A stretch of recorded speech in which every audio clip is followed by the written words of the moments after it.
Hey everybody, welcome back to Kiefer Customs. And yeah, you're getting two videos in the same day.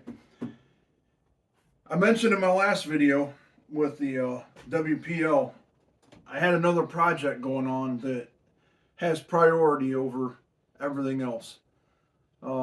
Even the day cab. Sorry, Mike Kirby. Anyways, the Nylint metal toy Tonka truck, and I don't know. I mean, I think it's from the '60s, from what I could gather. I've had it for over a year. Bought it on eBay. You know, your standard metal toy dump truck. But I want an RC dump truck. I didn't really care for the Tonkas, and you know, a lot of people that convert the large Tonka, you know, it's all plastic underneath, which is fine. I mean, you know, people convert it, you know, they look so-so. I wanted an all metal one, went the Nylint route. I guess it's supposed to kind of resemble maybe like an old quarry truck, you know, with the offset cab. I don't know. I just like the looks of it. This particular one, I like the patina. It's not smashed up. It's not all beat up. The windshield is cracked, but that's kind of cool. Other than that, it's in really good shape. These are the wheels that it should have came with, and I'll show you in a minute that I already cut some stuff off the bottom, but they are, if the camera's picking that up, just about the same size. These are the Lesu so-called winter tires, the 12-13s and 12-14s. I hope I have it right. I believe the 12-13s are the narrow, standard width, like your standard rears, and the 12-14s are the wide. These are the standard Tamiya wides. These are on 30mm wide rims. Let's see if I can show that. I'm trying not to knock it off the chassis because I don't have it bolted down yet. I'm gonna turn the camera around and bring you in for a close-up. And maybe I'll pop it off the chassis and show you what I've got going on so far. Maybe. That's if I get my... I made some brackets today to bolt it to the bottom of this truck. Let me, I'll bring the camera in a little closer maybe, and then we'll get some close-up shots and I'll kind of explain it a little bit more.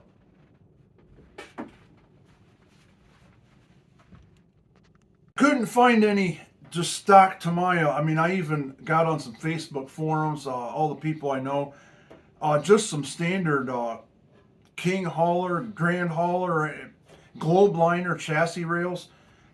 So I bought this aluminum.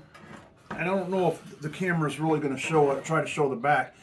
Bought this aluminum off of McMaster Car, and as you can see, that's a stock Tamiya rear bumper mount. I did have to sand them a little bit to get them to fit. It's a little tighter fit than the Tamiya rails, but this stuff costs, I mean, I got a 4-foot stick of it for like $10. So I made chassis rails. The whole front end, if this comes out on camera, I see it already moves. I'll just pull it off of here, make it a lot easier. I can stick it back down later. The whole front end is all stock Tamiya. And I wanted this to be off, you know, all-wheel drive, four-wheel drive, but it's short. The wheelbase is 8.5 inches. So I knew things were going to be really tight. So to get it running and make sure I can get this thing operational for that June show, I just went with two-wheel drive. So it's all Tamiya front suspension. I mean, it works just like the Tamiya should. Like I said, the Tamiya front bumper mount, and I'm going to do something there.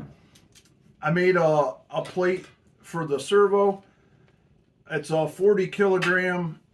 I don't know. I can't even see the name of it. I don't know where the box is at.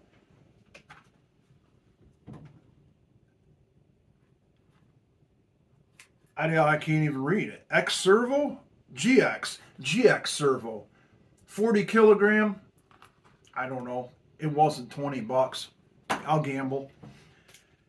So the steering's done, and I used the Traxxas like offset bolt ends, so you get like literally I can hit the leaf springs with it. That's how sharp it turns. So the front end's done. That's the front end. The rear end, of course, I locked the axle. Used the extra spider gear in there, locked it. Full ball bearings. So locked rear end. But the leafs, the rear. So I got, because I used to toy around with a lot of TF2s, RC 4-wheel drive TF2s, and leaf spring trucks. I had this Team Raffy leaf spring kit, which are these leaves with all the brackets. It actually says it's for the TF2. Yeah, steel leaf spring with mount set for TF2 LC70 Defender. I mean, you could use anything. The Tamiya ones, they're all the same. I just didn't have any Tamiya ones. Now, I did not use the front spring hangers like this because of how you'll see how I put it down in this chassis. I just put 4mm bolts in there to capture it, which I'm gonna. I threaded the channel and put a nut on here, and I'm gonna Loctite everything when it's all said and done. The rear, I did modify the Team Raffy shackles, so again, it does have suspension. I wasn't going to give it any rear suspension, and then I figured out I could do that, and that actually bolts into a stock Tamiya rear bumper mount. So what I did here, and you can see already, I cut off where these should have had brackets for the stock tires. So I cut them off flush, and I notched the back out a little bit. So how I have this sitting, it sits right down on that steering servo. Let me slide these in there. And the tires are tight. I'm gonna have to cope out where the radius of the tires, because right now the rears touch and the fronts will at full lock. But this thing sets down on that back mount, if it's sitting down in there, I think it is. And it's sitting on the steering servo in the front. So I like that stance. I think that's enough room. It'll give some suspension flex. And what my plan is, I made these brackets, and I'm going to stick them down in here. That's probably going to be hard to see on camera. If you can see. Yeah. Well, I'm going to bolt these to the chassis rails, and then I'll come through the bed or through the frame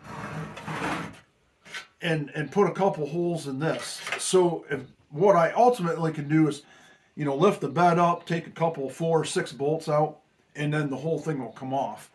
I didn't want anything like real permanent. So that's that. I have a drive shaft ordered. The drive shaft is on its way. I went with, let's see here, Hercules Hobby. It's just a Hercules Hobby 80 turn brushed motor. 80 turn Hercules Hobby. Coupled that to a 5-to-1 Lesu gear reduction unit.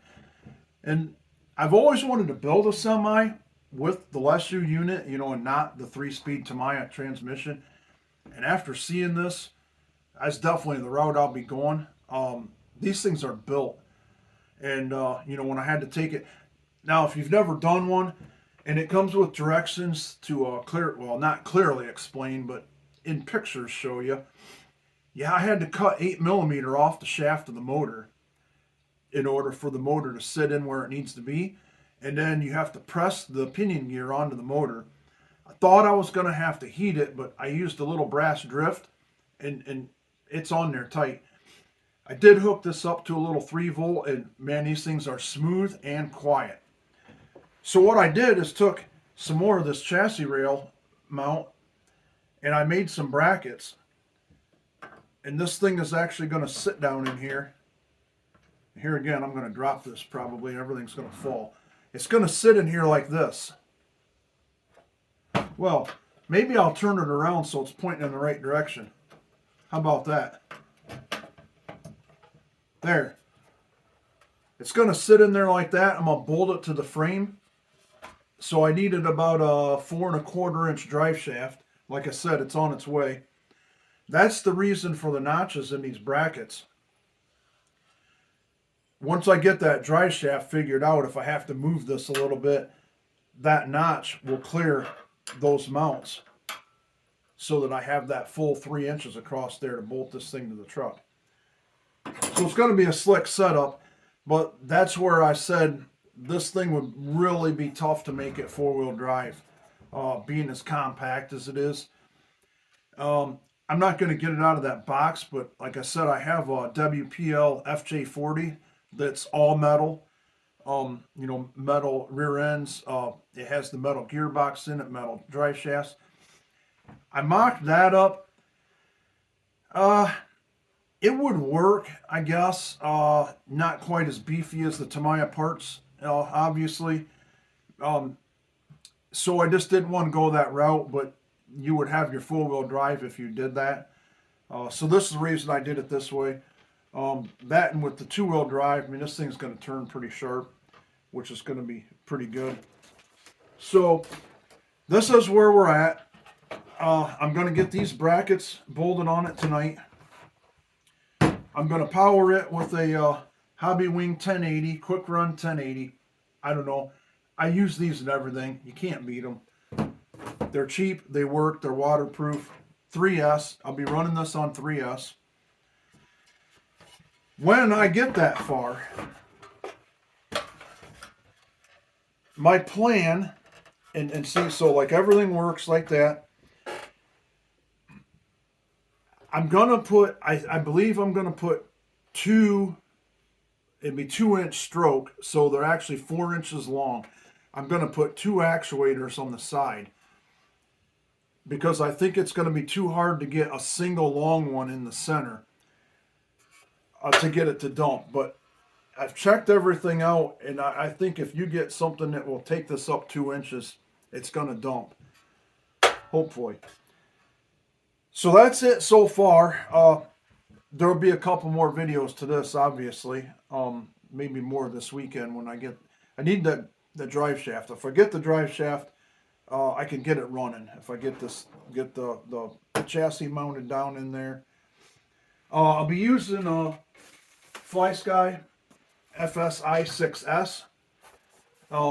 I kind of converted to these versus the old FSI 6s to the semis for the biggest reason. They give you 2 3-position switches. I'm not going to need 2 of them for this, but that's real nice to have.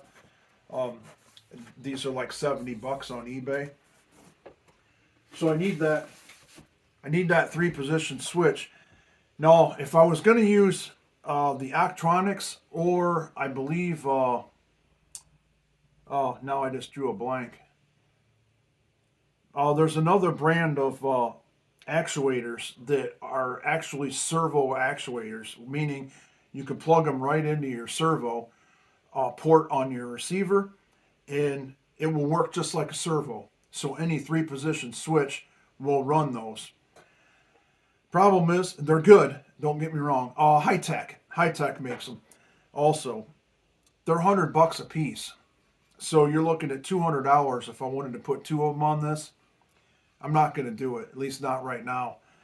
So I don't have the actuators yet, but the ones I'm going to get off of Amazon, and I know I'll probably regret this, they're $25 a piece. So for $50, I'll have 2.